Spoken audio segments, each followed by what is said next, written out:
Welcome to the Daily Toreador's Opinions May Vary. I'm Opinions Editor Andrew Gleinser, and with me is columnist Jakob Reynolds.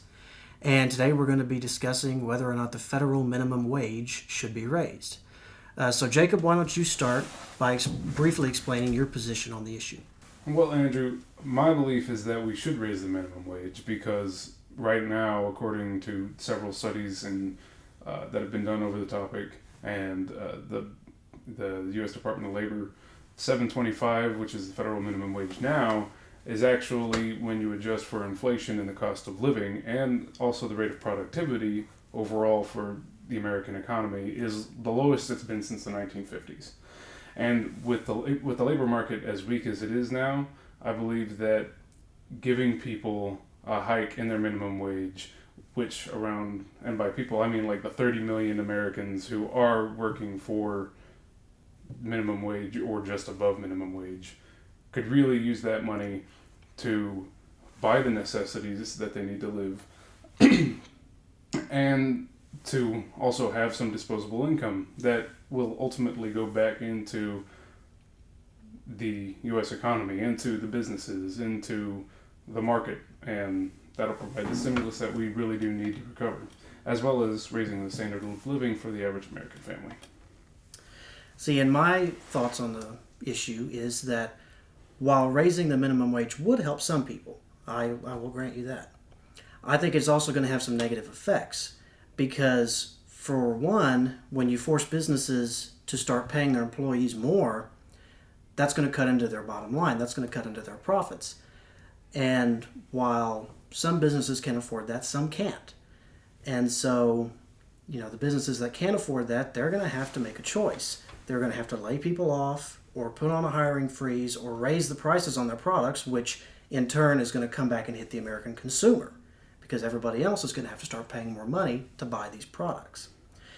So if you're looking for a way to get people's income growing and get the economy growing, I think there's a better way to do it rather than just raising the minimum wage. I think if you start looking for ways to create more jobs instead of just mandating that companies pay more, if you start looking for ways to create jobs that pay more already, for example, in the oil and gas industry, where you look at what's going on in North Dakota, they have less than 3% unemployment, and the median income in that state has tripled in the past decade because of the oil boom that's going on. So if you open up drilling, it creates a ton of new jobs that pay a lot better than what the minimum wage is now, and they pay better than what the minimum wage would be if it were to be raised. So I think there's just a better way that we can allocate our time and energy to helping the average American worker than just raising the minimum wage. Okay. Well, kind of, I know this would be a topic for another column battle, or another column for me, and maybe for Opinions May Vary, but I do kind of have a separate opposition to you on the oil and gas bit that we just talked about. But when I was doing the research over this column, I read a lot of studies that said that raising minimum wage to like not even 10.10, which is what they're talking about, but to like 9.80 would actually create enough of an increase in the GDP and enough in the incomes of the people who will be benefiting from those to actually create hundreds of thousands of new jobs, like over the next year. And the thing with oil and gas is, how long are those jobs going to last? I know in your column you talked about the Keystone Pipeline, and I remember when that was in the news like every day, there was a lot of people talking about how those jobs and like setting up the infrastructure for the oil and gas industry are actually fairly short-lived, whereas if you go along with something else, like say raising minimum wage and terracing it, like I was talking in my column, where you redefine the lines between micro business and small business. If you do that, then it ends up helping the industry, and it ends up helping small businesses by giving them a break on how much they need to pay their employees.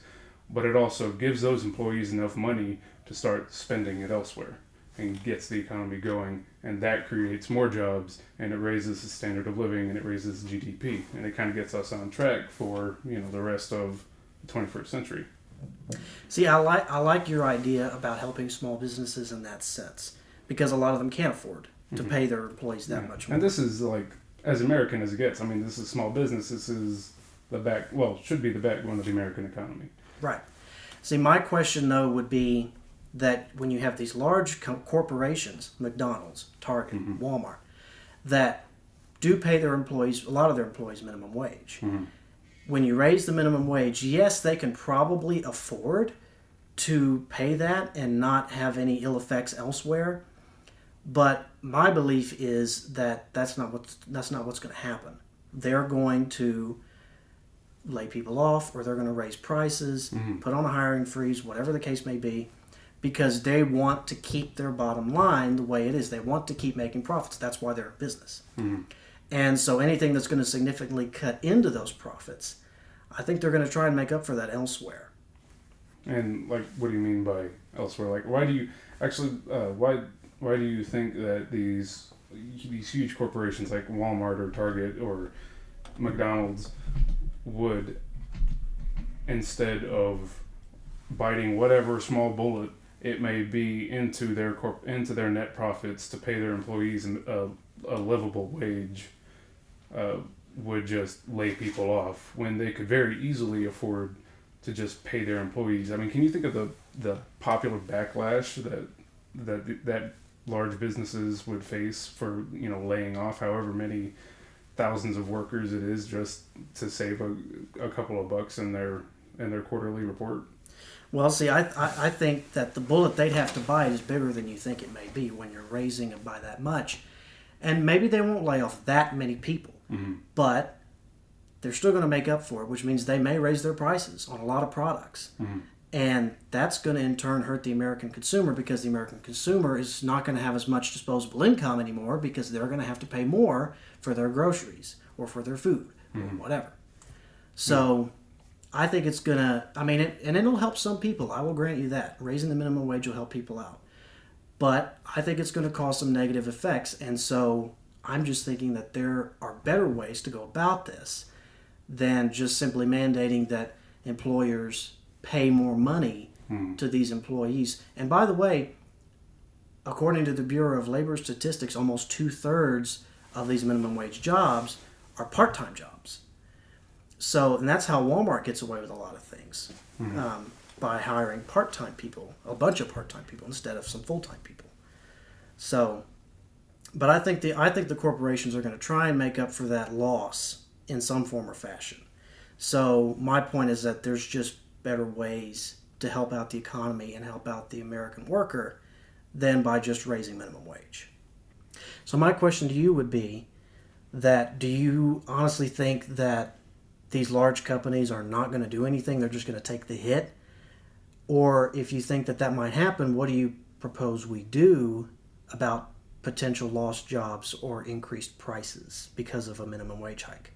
Well, I really do honestly think that raising the minimum wage to where it is livable and will create more income for everybody will actually end up benefiting the large businesses, maybe even more than medium or small or micro businesses, just because people will have more money to spend on family vacations or on just the daily necessities. I think that raising the minimum wage will genuinely create enough income in the 30 million Americans that will benefit from it, that the large businesses will probably see a spike in profits rather than a loss.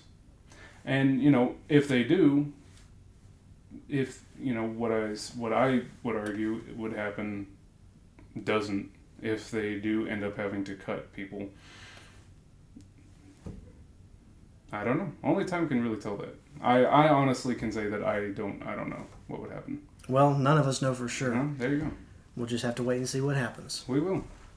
Well, thanks for watching. Today's opinions may vary. Tune in next week and be sure to go online to dailytoreador.com and vote in our poll for who you think wins this week. For Jakob Reynolds, I'm Andrew Gleinser. See you next week.